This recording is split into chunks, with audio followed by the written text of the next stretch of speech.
Hi guys, today we'll be going over what is antibiotic resistance. Well, the term itself is pretty complicated, but let's see if the general definition can give us some information about it. What is antibiotic resistance? Bacteria and other microorganisms have the ability to resist the effects of an antibiotic they once were sensitive to.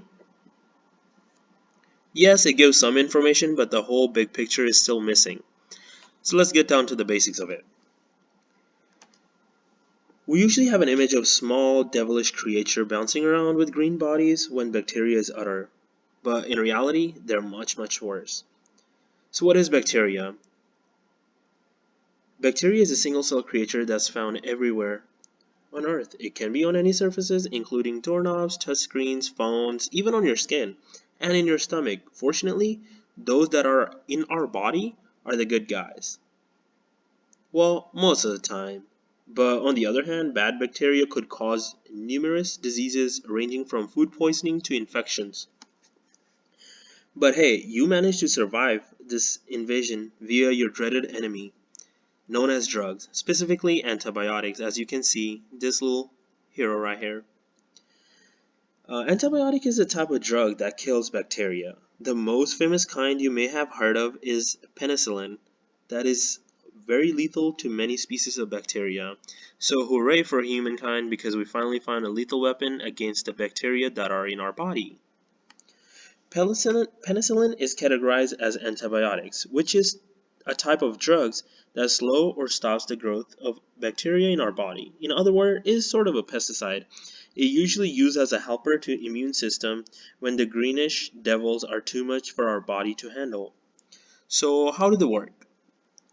The way it works is more complicated than what we've shown here, but the basics is just like that. The antibiotic would destroy the cell wall of bacteria, causing them to collapse, as you can see.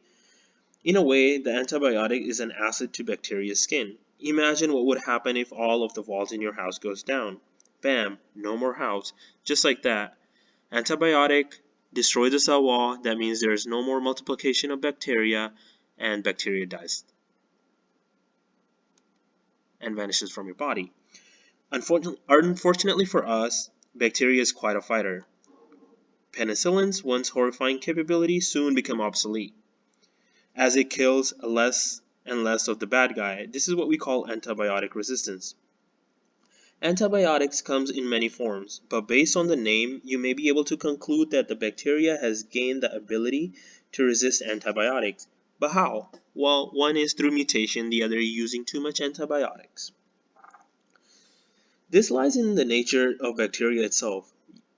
You see, bacteria doesn't have babies. They don't even have a gender to speak of. They multiply by binary fission, like they split into copies of themselves. This means once a cell gains a mutation of resistance, they can copy themselves into an army of resistance. How cool is that? But as you can see, bacteria start with small little single guy right here, and as it grows, grows mutation, and then it's just turned into a big whole army that the antibiotic won't even be able to kill it. Another way this could happen is through horizontal gene transfer, HGT. This is an act of giving genetic information that gives these bacteria the ability to those that share their habitat. In a way, they pass their ability by vomiting. I know it's gross, but hey, it's very effective. Of course, many doctors out there and scientists are working to fight back this army by making more and more and much powerful antibiotics, only for the army to resist, because by the time they have gained all the resistance towards it, eventually we will reach the antibiotic resistance apocalypse, where no antibiotic could kill bacteria anymore. And to be honest, a mere cold would kill you if you over time. But hey, there's still hope. How can we prevent this resistance? There are ways that we can stall the impending army, starting with small things. Don't overuse antibiotic. This would expose the bacteria to its content and may accelerate their mutation.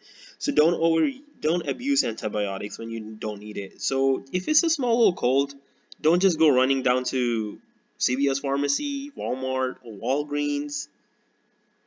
As strange as it may be, a cold is not caused by a weather or bacteria. It is caused by a virus. So the way we can prevent that is by, keeping our body healthy as much as possible, working out on a daily, if not on a daily, a couple times a week is, more than enough. This will limit the chance of infection and you are less likely to contribute to this army. Hope my video helps you, understand the basics of antibiotic resistance. And don't forget to subscribe the channel, like it, and share the video as much as possible so we can prevent antibiotic resistance. Thank you for watching. Have a nice day.